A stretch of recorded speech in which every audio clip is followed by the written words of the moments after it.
우리에게 주신 하나님의 말씀은 히브리서 11장 13절에서 16절까지 말씀입니다.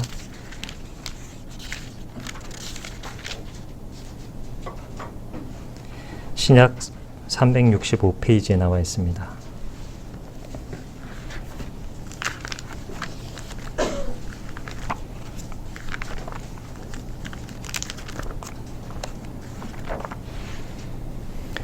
히브리서 11장 13절에서 16절까지 하나님 말씀 들으십시오. 이 사람들은 다 믿음을 따라 죽었으며 약속을 받지 못하였으되 그것들을 멀리서 보고 환영하며 또 땅에서는 외국인과 나그네임을 증언하였으니 그들이 이같이 말하는 것은 자기들이 본향 찾는 자임을 나타냄이라.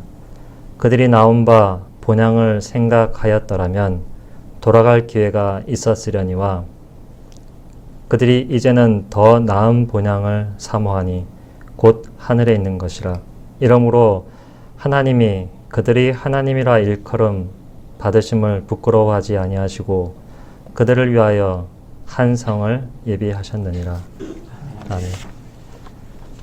교회 오래 다니신 분들은 믿음과 관련되어 이 히브리서 11장 말씀을 여러 차례 들으셨을 것입니다. 과연 믿음이 무엇이냐라고 할 때 믿음의 목적이 뭐고 또 믿음의 내용이 무엇이며 믿음의 특징이 무엇이고 또 믿는 사람들의 특징이 무엇인가, 여러분 어떻게 알고 또 그렇게 살고 계십니까? 오늘 말씀 통해서 이렇게 들으셨을 말씀이지만 다시 한 번 더 그 내용을 확인하고 믿음 가운데 거하시기를 바랍니다. 번역한 내용으로 한 번 더 같이 읽었으면 좋겠습니다. 순서제 안에 있는데요. 제가 먼저 읽고 여러분이 읽고 교독하겠습니다. 이들은 모두 약속받은 것들을 받지 못했으나 그러나 멀리서 그들은 바라보았고 약속을 맞이하였으며 그들이 땅에서 이방인들이며 임시 체류자인 것을 고백하면서 믿음 속에서 죽어갔습니다. 그들이 이렇게 바람으로써 자기들이 조국을 번영을 완전히 바라보시다는 사실을 분명히 알고 있습니다. 그들이 실로 떠나온 곳을 마음에 품고 생각하고 있었다면 돌아갈 적절한 기회가 있었을 것입니다. 그러나 이제 그들은 더 좋은 나라를 갈망하고 있습니다. 이것은 천상의 것입니다. 그러므로 하나님은 그들의 하나님으로 불리는 것을 부끄러워하지 않고 계십니다. 그래서 하나님이 그들에게 한 도성을 준비하셨습니다. 갈라디아서 3장 7절 말씀에 믿음으로 말미암은 자들은 아브라함의 자손인 줄 알라라고 했습니다. 우리는 누구냐? 믿음으로 말미암는 자들입니다. 갈라디아서 3장 7절 말씀에 따르면요. 믿음으로 말미암는 자들, 한글말이 좀 어려운데 믿음으로 살아가는 사람들로 이해하면 되겠습니다. 혹은 믿음에 기원하여서 존재하고 있는 사람들이기도 합니다. 쉽게 말해서 믿는 사람들입니다. 여러분 그런 점에서 믿는 사람들이십니까? 그렇다면 우리는 누구의 자손입니까? 아브라함의 자손입니다. 아브라함의 자손이라는 점은 단순히 아브라함을 우리의 믿음의 조상으로만 두고 있다는 차원이 아니고 우리도 아브라함처럼 믿음으로 살고 또 아브라함이 가졌던 그 믿음의 결과를 우리 역시도 가지는 미래를 우리는 갖게 될 것이다. 그 점이 확실합니다. 아브라함 그리고 믿음의 조상들, 인생이라는 그 기회를, 생명이라는 기회를 활용을 해서 자기의 생명과 삶을 사용해서 소진시켜서 확실한 믿음의 선택을 하며 살아갔던 사람들입니다. 우리도 오늘 그렇게 살라고 하나님 말씀해 주십니다. 그것이 믿음입니다. 이런 사람들의 특징이 무엇인지 한번 구체적으로 오늘 말씀에서 보려고 합니다. 히브리서 11장 6절에서 이렇게 말씀하시죠. 믿음이 없으면 하나님을 기쁘시게 하지 못한다 하였습니다. 바꾸면 믿음이 있어야 하나님을 기쁘시게 할 수 있습니다. 그런 점에서 우리는 믿음이 있습니까? 그리고 하나님을 기쁘시게 하고 있습니까? 믿는 사람의 삶의 원리는 하나님께 나아가는 자는 반드시 그가 계신 것과 또한 그가 자기를 찾는 자에게 상 주시는 이심을 믿어야 한다라고 히브리서 저자는 분명하게 규정하고 있습니다. 그래서 히브리서 저자는 히브리서 11장 4절서부터 3절서부터 믿음으로라고 하는 머릿말로 혹은 믿음을 따라 혹은 믿음으로써라는 말로서 숱한 믿음의 조상들의 예를 우리에게 보여주고 있습니다. 그 중에서도 우리가 주목할 두 사람이 있는데 한 사람은 아브라함이고요. 또 다른 한 사람은 모세입니다. 아브라함의 예가 11장 8절서부터 10절까지 그리고 17절에서 19절까지 나옵니다.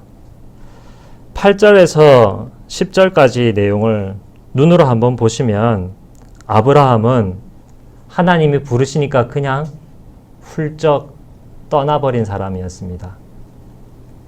그냥 곧장 비행기 타고 떠난 거죠. 그런데 그 비행기 티켓에는 목적지가 적혀져 있지 않고 기장이 그냥 가는 대로 가는 그런 비행기였습니다. 예컨대 그런 것이죠. 그 당시 아브라함이 살았던 당시에는 이사를 하게 되면 그 땅을 어떻게 합니까? 팔아가지고 돈을 챙겨서 가져갈 수도 없는 노릇이고 그냥 버려두고 가게 되는 것입니다. 그리고 생명을 담보할 수 없습니다. 그 이후에 아브라함의 여러 행적을 통해서 자기 목숨 하나 건지려고 아내까지 팔았던 적이 2번이나 있었지 않습니까? 그렇게 다른 지역으로 가서 산다는 것은 목숨을 건 행위입니다. 그럼에도 불구하고 하나님이 부르셨으니까 갔습니다. 무조건 순종했습니다. 그러다가 그는 궁극적인 약속을 받았습니다. 10절을 보시면 이는 그가 하나님이 계획하시고 지으실 터가 있는 성을 바랐다라고 이야기하면서 하나님이 계획하시고 지으실 터가 있는 성을 하나님으로부터 약속받았다는 사실을 우리에게 알려주고 있습니다. 하나님이 계획하시고 지으실 터가 있는 성이 아브라함이 바라보았던 것입니다. 13절에서 14절을 보시면 이 땅에서 자신을 어떻게 말하고 있습니까? 이방인이며 임시 체류자라고 말하고 있습니다. 하나님께서 계획하시고 지으실 모처의 터가 있기 때문에 그는 어디로 가든지 간에 그곳은 자기의 종착지가 아니라 임시 체류지라고 생각했습니다. 이방인이죠. 그야말로 요즘 속된 말로 인사이더가 될 수 없는 아웃사이더로 밖에 남을 수밖에 없고 그래서 권리와 재미를 맛볼 수 없는 그런 사람으로 자기 자신을 규정했습니다. 한 곳에 집 지어서 지하 2, 3층까지 내리고 지상 3층, 4층까지 올리는 멋진 집을 지은 그런 것이 아니고 언제 떠날지 모르는 여행자 같은 임시 체류자로서 평생을 살았습니다. 보시면 그는 진정한 자기의 조국, 말이 그렇게 써 있습니다. 본향이기도 한데요. 끊어질 수 없는 가족 관계로 이루어진 나라. 그런 뜻이 됩니다. 그러한 나라가 하나님으로부터 주어질 것을 간절히 믿었고 또 바랬기 때문에 그는 이 땅에서 이방인과 임시체류인으로서 살아갈 수 있었습니다. 그렇다고 하나님께서 아브라함에게 주신 약속이 이 땅의 것과 상관없는 것도 아닙니다. 하나님은 아브라함에게 구체적으로 가나안 땅을 보여주시고 그것을 약속으로 주셨습니다. 그리고 그 땅의 일에 적극적으로 개입하고 또 주변 이웃들을 이웃으로 사귀며 살라고 하나님께서 여러 가지 사명들을 맡겨주셨습니다. 결국 이 땅의 나라가 아니라 하나님께서 예비하신 나라에 들어갈 것임에도 불구하고 이 땅에서 하나님께서 예비하신 나라에 살아가는 삶처럼 살아갈 때 그 하나님 준비하신 조국에 들어갈 수 있다는 것을 아브라함은 알았기에 그 삶에 충실했습니다. 17절부터 19절을 보면 어이상실하게 만드는 내용이 나옵니다. 이거는 우리가 어려서부터 교회 다닌 사람들이라면 매우 익숙한 본문임에도 불구하고 볼 때마다 늘 생소합니다. 어떻게 이럴 수 있나? 어떻게 아버지가 하나밖에 없는 외아들을 칼로 내리쳐서 하나님께 제물로 드릴 수 있단 말인가? 도저히 이해가 안 되는 그러한 부분입니다. 말씀을 보시면 아브라함은 시험을 받을 때 믿음으로 이삭을 드렸습니다. 약속을 받은 아브라함이라고 설명하고 있는데요. 여기에 약속은 좀 더 구체적인 약속입니다. 창세기 17장 19절 전후로 나오는 것처럼 하나님께서 사라와 아브라함에게 이삭을 주실 것이고 그 이삭을 통하여서 천하 만국의 왕들이 나올 것이고 또 하나님을 섬기는 민족이 나올 것이다. 분명히 하나님께서 특정해 주셨기 때문에 이 분명한 약속 때문에 아브라함은 하나님이 명령하시는 이삭을 제물로 드리라는 그 명령에 순종할 수 있었습니다. 그래서 아브라함은 사흘 만에 집에 돌아오겠다고 호언장담하면서 갔던 것이죠. 다른 제물도 없이 말이죠. 그 근거가 오늘 19절에 나옵니다. 하나님이 능히 이삭을 죽은 자 가운데서 다시 살릴 줄로 생각한지라. 비유컨대 그를 죽은 자 가운데서 도로 받은 것이니라. 분명한 하나님의 약속의 말씀이 있었기 때문에 알았던 거죠. 창세기 17장 19절 전후에 나온 약속과 비교해서도 그걸 분명히 알 수 있습니다. 90세 된 사라의 태가 죽었는데요. 그 폐경기가 지나도 훨씬 지났을 그 나이인데 하나님이 그 태를, 죽어있는 태를 다시 살리셨지 않습니까? 그리고 하나님이 분명 이삭을 주신다 그랬고 이 이삭을 통해서 후손을 이을 거라고 이스마엘도 아니고요. 분명하게 또 창세기 21장에서 말씀하셨기 때문에 그렇구나. 이 아이가 죽어도 하나님은 이 아이를 사라의 태를 살리신 것처럼 다시 살릴 수 있는 분이구나. 그렇게 확실히 믿을 수 있었습니다. 부활시키실 하나님을 믿었습니다. 앞뒤 안 가리고 그냥 믿었던 것입니다. 아브라함이 그런 하나님을 믿지 않는다면, 그리고 하나님이 본향을 약속해 주시는 그런 하나님이 아니라면 어떻게 하겠습니까? 저라면 하나님, 그렇게 하는 게 하나님께는 이익이 안 됩니다. 그래봐야 저한테 인신만 잃으실 것이고 나중에 제 아들이 하나님께 뭐라고 하겠습니까? 나를 죽이려고 했던 하나님을 사랑하고 섬기겠습니까? 갖가지 이 이유들을, 구실들을 끄집어내어서 하나님을 슬슬 이렇게 회유해서 그 명령을 철회시키도록 그렇게 하겠죠. 그런데 아브라함은 그렇게 하지 않았습니다. 절대적으로 순종하며 나아갔습니다. 얼마든지 하나님을 위하는 척하면서 빠져나갈 국리를 모색할 수 있었음에도 불구하고 그는 갈대아 우르를 훌훌 털고 떠나왔던 것처럼 자기 아들 이삭도 믿음으로 그렇게 바쳤습니다. 또 다른 예가 모세입니다. 24절을 한번 보십시오. 24절서부터 27절까지 한번 같이 읽어보겠습니다. 시작. 믿음으로 모세는 장성하여 바로의 공주의 아들이라 칭함받기를 거절하고 도리어 하나님의 백성과 함께 고난받기를 잠시 죄악의 낙을 누리는 것보다 더 좋아하고 그리스도를 위하여 받는 수모를 애굽의 모든 보화보다 더 큰 재물로 여겼으니 이는 상 주심을 바라봄이라. 믿음으로 애굽을 떠나 왕의 노함을 무서워하지 아니하고 곧 보이지 아니하는 자를 보는 것 같이 하여 참았으며.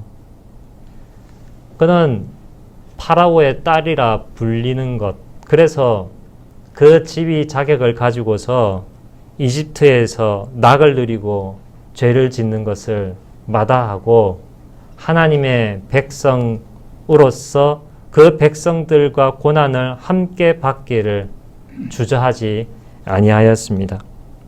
왜냐? 자기는 아브라함의 자손이고 따라서 하나님의 백성이고, 그래하여서 하나님의 백성이기 때문에 하나님께서 마련하실 그 본향, 그것 자기의 목적지라는 것을 알았기 때문이죠. 그렇기 때문에 이집트의 그 엄청난 재물 재산을 누릴 수 있는 권력을 포기했던 겁니다. 세자는 아니었을지언정 누릴 수 있는 것이 얼마나 많았겠습니까? 옛날 고대 이야기의 이집트이기 때문에 옛날 이야기처럼 우리가 들릴지 모르겠지만 오늘날로 만약 바꾸어 보십시오. 만수르라는 사람이 있지 않습니까? 만약 지금의 사우디아라비아 황실의 황태자라고 생각을 해보십시오. 그런데 그것을 다 마다하고 하나님의 백성으로서 고난받기를 주저하지 아니한다. 그게 쉬운 일이겠습니까?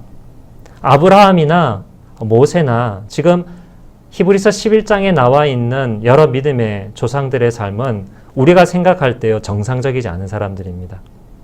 비정상적이고 매우 때로는 급진적이고요. 매우 무모한 비이성적인 사람들로 비춰질 수 있습니다. 그런데 그렇게 하는 그 배경, 그 근저에 있는 믿음의 내용을 우리가 잘 알게 된다면 오히려 무엇입니까? 보다 더 큰 상을 바라보면서 합리적인 선택을 단호하게 내린 훌륭한 사람이다라는 것을 우리가 알 수 있죠. 믿음의 사람들의 삶의 모습이 이렇습니다. 더 좋은 것을 내다보았습니다. 39절, 40절 뒤로 가서 한번 보시겠습니까? 이 사람들은 다 믿음으로 말미암아 증거를 받았으나 약속된 것을 받지 못하였으니 이는 하나님이 우리를 위하여 더 좋은 것을 예비하셨은즉. 이들은 하나님이 약속하신 것을 다 받지 못하였음에도 불구하고 그들이 언젠가는 하나님이 약속하신 그 궁극적인 것을 얻게 될 것을 바라보았습니다. 히브리서 4장 8절부터 11절까지의 내용을 보시면 만일 여호수아가 그들에게 안식을 주었더라면 그 후에 다른 날을 말씀하지 아니하셨으리라. 그런즉 안식할 때가 하나님의 백성에게 남아있도다. 그의 안식에 들어간 자는 하나님이 자기의 일을 쉬신과 같이 그도 쉬느니라 하였습니다. 아브라함이나 모세나 심지어 여호수아를 통하여 가나안 땅에 진입했던 사람들이나 그들이 이 땅에서 눈에 보이는 약속으로 받은 가나안 땅은 그들이 들어갈 최종 종착지가 아니었습니다. 여러분들 잘 알고 계시는 다윗 있지 않습니까? 다윗은 가나안 땅에서 이스라엘 왕국의 왕으로 있을 때 그의 신분이 왕이었습니다. 임시 체류자도 아니고 그리고 이방인도 아니었습니다. 그럼에도 불구하고 다윗은 자기를 어떻게 얘기하는지 아십니까? 시편 39편 12절 말씀입니다. 나는 주와 함께 있는 나그네이며 나의 모든 조상들처럼 나는 떠돕니다. 이렇게 얘기를 합니다. 어려웠으니까 이렇게 얘기했겠지 싶죠. 다윗의 가장 절정기가 언제이겠습니까? 자기 왕권을 솔로몬에게 넘겨주기 전쯤 되겠죠. 역대상 29장 14절부터 15절을 보면 이렇게 말하고 있습니다. 나와 내 백성이 무엇이기에 이처럼 즐거운 마음으로 드릴 힘이 있나이까? 모든 것이 주께로 말미암아 싸우니 우리가 주의 손에서 받은 것으로 주께 드렸을 뿐이니이다. 우리는 우리 조상들과 같이 주님 앞에서 이방 나그네와 거류민들이라. 세상에 있는 날이 그림자 같아서 희망이 없습니다. 하나님이 이스라엘 백성들로 하여금 예루살렘 성전을 짓도록 그 많은 보물과 그 많은 재산을 주셨을 때 그것을 기쁘게 하나님께 드린 다음에 하고 있는 고백이 바로 이 고백입니다. 이 모든 것 우리가 한 게 아니에요. 우리의 실력과 우리의 노력으로 한 게 아닙니다. 하나님이 선물로 주셔서 우리가 받은 것이고요. 그리고 더구나 우리는 주님 앞에서 이방 나그네와 거류민들이고 세상에 있는 날은 그림자 같아서 희망이 없습니다. 이 땅에서 우리가 해야 될 일이 있습니다만 그것이 창세기 18장에 나온 것처럼 의와 공도를 행하는 하나님의 나라를 만들어가는 것이 이 땅에서 행할 일이지만 그러나 그것이 완전하게 완성이 되고 하나님 주시는 안식을 완전하게 누리는 일이 이 첫 번째 창조된 천지에서 이루어질 것이라고 보지 않았던 것이죠. 완전한 그 완성과 안식은 하나님에 의해서 이루어진다는 사실 알았던 것이죠. 다윗이 오래 살아봐야 200년이 되지 않고 100년 여간인데 그 이후의 삶을 하나님께서 책임져 주시고 안식 베풀어 주실 것을 바라보면서 자기 자신을 이방인과 임시 체류자로 그렇게 규정했던 것입니다. 예수 그리스도께서 히브리서 4장 8절에 안식에 들어갔다 하셨고 그 안식에 우리도 들어갈 수 있도록 그리스도를 바라보라는 것이 히브리서 4장의 말씀처럼 아브라함이든 모세든 하나님께서 주시는 궁극적인 안식을 하나님 나라에 누릴 것을 바라보고 살았습니다.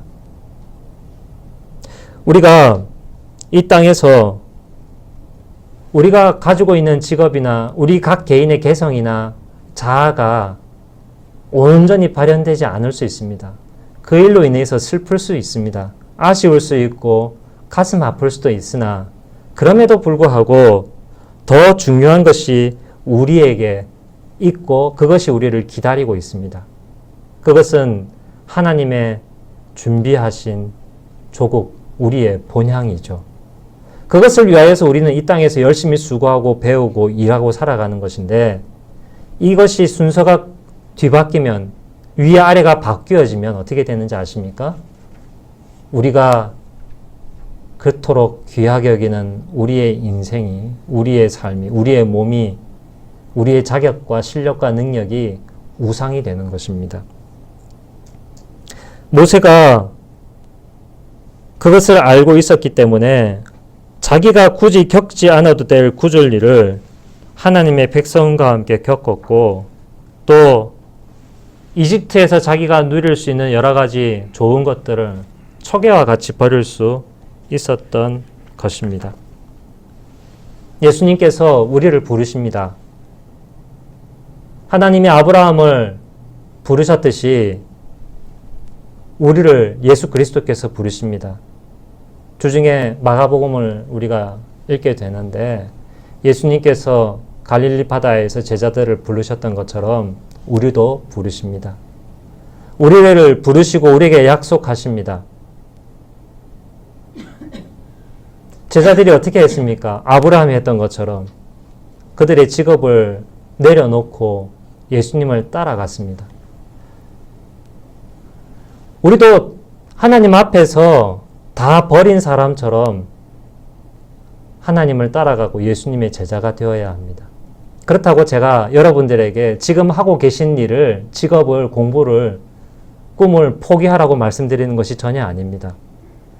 하나님께서 특별히 말씀하시지 않는 한 지금 여러분이 계시고 있는 그 일, 그 자리, 그 계획이 하나님께서 부르신 자리이고 그 자리에서 여러분들은 그것을 주님 앞에 다 드리는 사람처럼 아브라함과 여러 제자들이 자기의 것을 내려놓고 주님 앞을 따라갔던 그런 태도와 그 다음 믿음으로써 주님을 따르라고 오늘도 주님께서 우리에게 촉구하고 계시는 것입니다. 그렇게 살아가는 것이 다른 삶입니다. 우리의 직업이 만일 잘 된다고 생각해 보십시오. 여러분들이 사업을 펼쳤는데 너무 잘 되는 거예요. 너무 번성합니다. 그러면 그거 놔두고 빨리 죽으면 얼마나 안타깝겠습니까?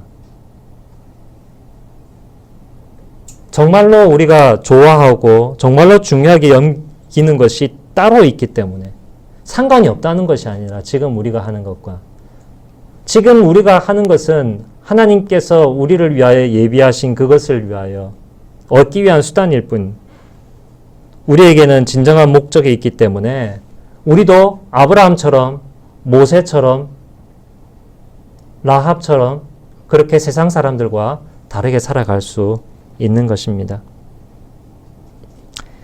그러한 삶의 모습들이 우리의 삶 가운데서 여러 모양으로 드러날 것입니다. 우리의 믿음과 하나님께서 우리에게 목적으로 주신 것과 우리가 받아들이는 세상 가치관과 다를 때 충돌이 일어날 때 믿음과 과학이 충돌할 때 믿음과 이성이 믿음과 경제 논리가 충돌할 때 우리는 무엇을 더 우선시해야 됩니까? 하나님의 말씀, 하나님의 계시, 하나님께서 우리에게 주신 믿음을 더욱더 붙잡아야 하는 것입니다. 그렇게 살았던 사람들의 이해가 히브리서 수신자들입니다. 뒷부분을 보면 아마도 로마인 것으로 우리가 추측을 해볼 수 있는데 이 사람들이 살았던 삶의 족적들이 히브리서 10장 33절과 34절에 나옵니다. 제가 읽어보겠습니다. 히브리서 30장 33, 34 비방과 환난을 받았고요. 사람들에게 구경거리가 되었습니다. 구경거리가 된다는 것은 요즘 구경거리가 된다는 것은 TV 보면 이렇게 포토라인에 딱 쓰지 않습니까? 뭐 그거 생각하시면 가장 살갑게 와닿을 것 같습니다. 그 다음에 브리스길라와 아굴라처럼 로마에서 쫓겨나는 일들을 이 사람들이 당했습니다. 다시 돌아오기는 했지만 쫓겨난다는 얘기는 재산을 다 소유를 버린다는 겁니다. 그래서 히브리서 10장 33, 34절에 나오죠. 자기 소유를 빼앗기는 일이 있었습니다. 그리고 조금 뒤로 가서 11장 36절부터 38절을 보십시오. 그들은 조롱을 받았고 채찍질 당했고 결박과 옥에 갇히는 시련도 받았고 돌에 맞고 톱에 썰리고 그렇게 시험 받아 칼로 죽고 어떻게 삽니까? 그 삶이 뒤에 아주 리얼하게 나오는데요. 집에서 쫓겨나 광야에서 살기도 하고 가난하게 살았고 학대를 받았고 산과 동굴과 땅굴을 헤매고 다녔다. 이것이 불과 2000년 전에 믿음을 지키기 위하여 살았던 히브리서 수신자들 그 삶의 모습인 것입니다. 우리의 삶하고 한번 비교를 해보죠. 누구의 삶이 더 영구한 가치가 있고 참 기쁨이 있는 삶인가? 그들은 아니고 우리다라고 우리가 강변할 수 있겠습니까? 더 좋은 집과 더 좋은 환경과 더 안전함이 확보되어 있는데 이 세상 사람들과 친구하는 일에 아무 지장이 없고 오히려 사람들의 부러움을 받고 살아가는 나의 현재 위치인데 어찌 2000년 전에 로마의 그리스도인들의 삶과 비교해서 우리가 지금 가지고 있는 기쁨과 우리의 삶의 가치가 그들보다 훨씬 못하다고 할 수 있겠는가?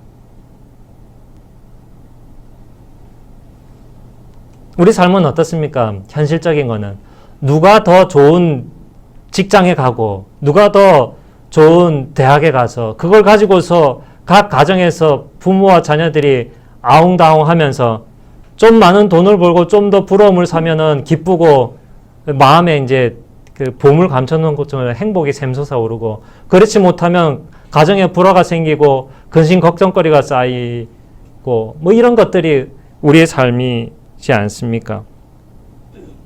더 좋은 것을 얻으라고 지금 이야기하고 있는 것입니다. 애매하게 예수를 믿으라고 하지 않습니다. 하나님 나라와 예수 그리스도의 성품을 얻으라고 하는 겁니다. 우리가 있는 곳에서 우리가 부여받은 재능과 기회를 가지고서 살아가되 임시체류자와 이방인처럼 목적지를 향하여서 살아라라는 것이죠. 로마서 12장 1절 2절에 나온 것처럼 세상 사람들이 생각하는 그대로 그 생각의 틀대로 생각하지 말고 마음을 새롭게 하여 변화를 받아서 무엇이 하나님을 기쁘시게 하는 일인가?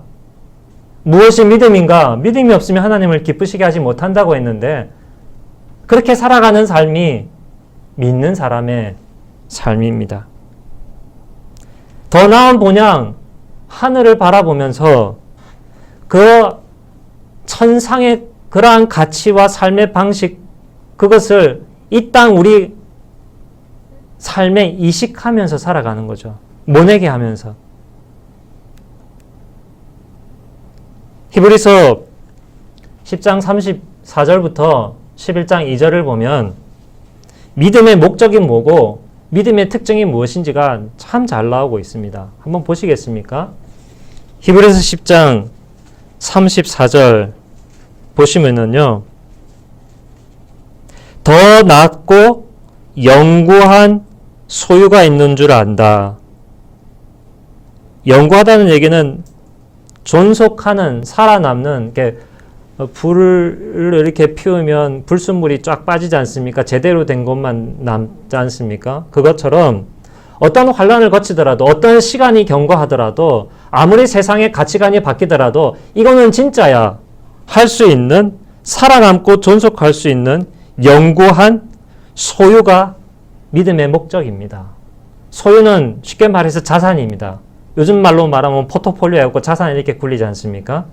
영구히 남게 되는 나의 소유로 똑 떨어지는, 빼앗기지 않고 이것 가지고 떵떵거리며 살아갈 수 있는, 하늘나라에서 떵떵거리지만 하나님 안에서 자신할 수 있고 참으로 기뻐할 수 있는 그 자산이죠. 영구히 남는 자산. 이것을 위해서 우리가 믿음 생활을 하는 겁니다. 이게 믿음의 목적이고요. 35절을 다른 버전으로 얘기합니다. 큰 상이라고 얘기를 합니다. 36절에서 또 다르게 얘기합니다. 하나님의 뜻을 행한 후에 약속을 받는 것이라고 이야기를 하고 있습니다. 이 약속을 받고 큰 상을 받는 것, 영구히 나의 소유로 남는 것, 이게 굉장히 중요합니다. 여러분 어디 가서 1년, 2년, 3년 열심히 일을 했는데 아무것도 내게 남는 게 없다라고 생각을 해보십시오. 얼마나 원통합니까? 그죠? 어디 타지로 갔어요. 목적을 가지고. 그래서 생활을 해요. 우리 교회 청년들 중에 그런 청년들 있지 않습니까? 있던 곳에서 타지로 와서 목적을 위하여 어떻게 일을 하고 있는데 뭔가 남지 않는다. 이 통탄할 노릇이죠. 그런데 1, 2년이 아닙니다. 우리 인생 전체를 우리가 이렇게 축복을 받으면서 응애하고 태어났고 힘들게 살다가 고생하다가 한평생 죽는데 남는 게 없으면 어떻게 됩니까? 끝장이 나는 거예요. 믿음의 목적은 진짜 남는 것, 진짜 남는 상, 진짜 우리에게 주어질 약속, 내 재산으로 똑 떨어지는 것을 위해서 사는 것이 믿음의 목적입니다. 분명한 우리에게 주어지는 것이 있는 것입니다. 35절에 담대하라고 그렇게 얘기를 하죠. 39절에서는 그 믿음의 목적을 다른 버전으로 또 얘기합니다. 영혼을 구원함에 이르는 믿음이라고 합니다.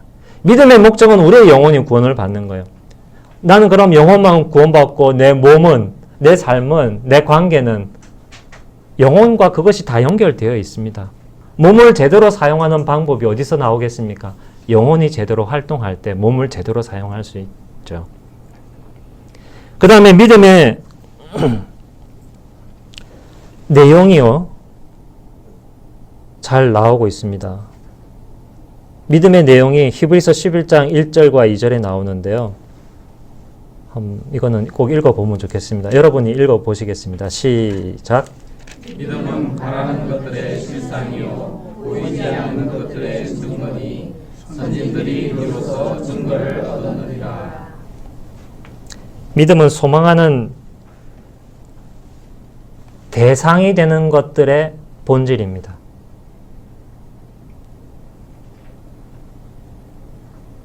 우리가 소망하는 것이 있잖아요. 그 소망하는 것의 본질입니다. 그리고 보여지고 있지 않는 것들의 증거입니다.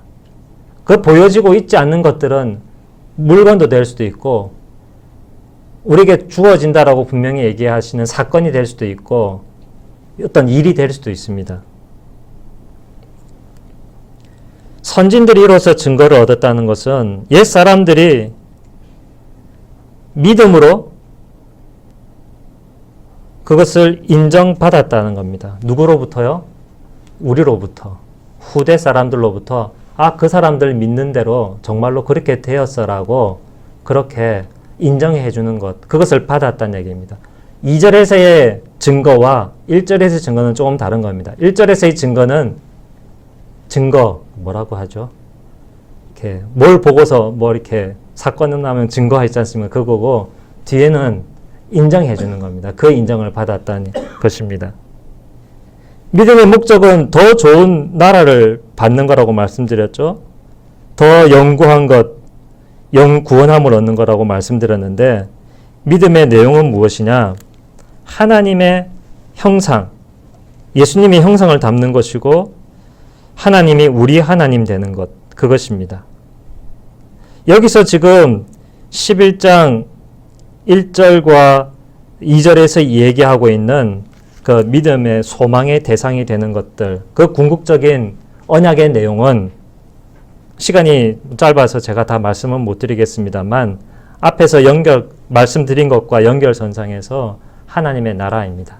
하나님의 의와 공도가 시행되는 그것을 풍성히 받는 것을 뜻하고요. 두 번째, 다음 기회가 있을 때 언제 말씀드리겠지만 하나님의 백성이 되고 하나님은 우리의 하나님이 되어서 그것은 무엇을 뜻합니까? 내가 하나님처럼 되는 겁니다. 신약으로 얘기하면 창세기 1장 버전으로 말씀드리면 하나님의 형상을 입는 것이고 신약으로 말씀드리면 예수 그리스도의 장성한 분량에까지 이르는 것입니다. 그게 뭡니까? 예수 그리스도의 성품을 우리가 받는 겁니다. 용서하고 사랑하고 인내하는 것이죠. 우리가 일로서는 하나님의 나라를 만들어가고 그 일의 효과를 누리고 인격적으로서는 예수 그리스도를 닮아가는 것이 언약의 근본적인 내용입니다. 그래서 창세기 17장 7절과 또 요한계시록 21장 17절에 나오는 것처럼 둘이 똑같습니다. 나는 너의 하나님이고 너는 나의 백성이 되리라. 이게 그 양 끝에만 있는 것이 아니라 성경을 거쳐서 계속 같은 이 언약의 핵심이 반복이 되고 있습니다. 이게 언약의 내용이죠. 예수 그리스도와 같이 되는 것입니다. 결국은. 그렇게 함으로써 무엇을 받아요? 영구한 도성을 받고 상을 받고 우리에게 영원히 남는 재산을 받는 그것이 우리에게 주어지고 그게 믿음의 목적이 됩니다. 믿음의 특징이 이 11장 1, 2절에서 또 잘 드러나는 것이요. 소망하는 대상의 본질이 눈에 드러나 보여지는 것보다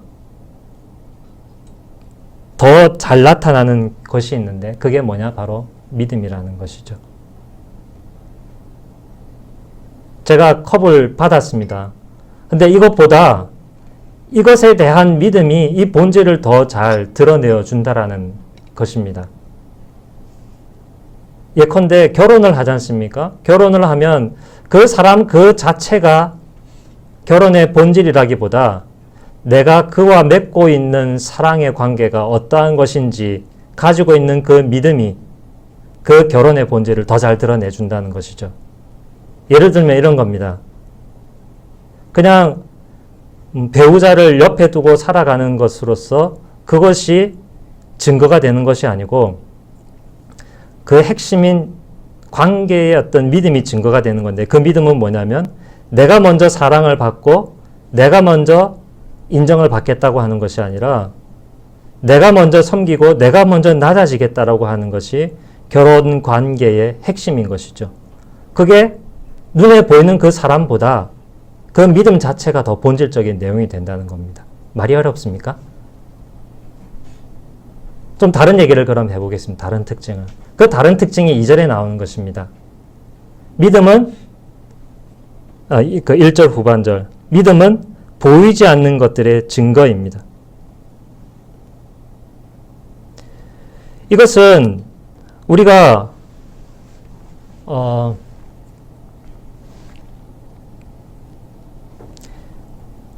믿는 것 안에서 증거를 얻을 수 있다는 그런 뜻입니다.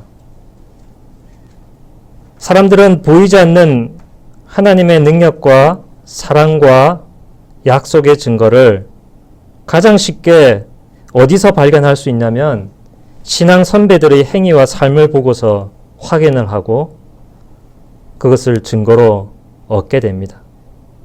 믿음은 보이지 않지만 그러나 그 내용 안에서 그 본질을 드러내고 그것이 확실히 존재하고 있으며 이미 하나님께서 마련하시고 우리를 위하여 베풀고 계시다는 증거 그 자체가 되고 있습니다. 오늘 말씀 믿음의 행동은 세상 사람들을 볼 때 매우 무모하고 어리석은 것 같아 보이지만 그러나 지극히 합리적이고 지혜로우며 그 능력이 엄청난 것입니다. 과연 우리는 더 낫고 영구한 것을 기다리고 있는가? 큰 상을 얻을 담대함과 확신을 가지고 있는가? 잠깐 후면 오실 이가 오실 것입니다. 지체하지 아니하신다고 하셨습니다. 이것이 믿음입니다. 우리는 썩어 없어질 세상의 것이 아니라 궁극적으로 영혼 구원함을 얻고 새하늘과 새 땅을 받는 사람들로 살아가야 되겠습니다. 그렇게 살다가 그렇게 죽는 것, 이것이 바로 믿음 그 자체입니다.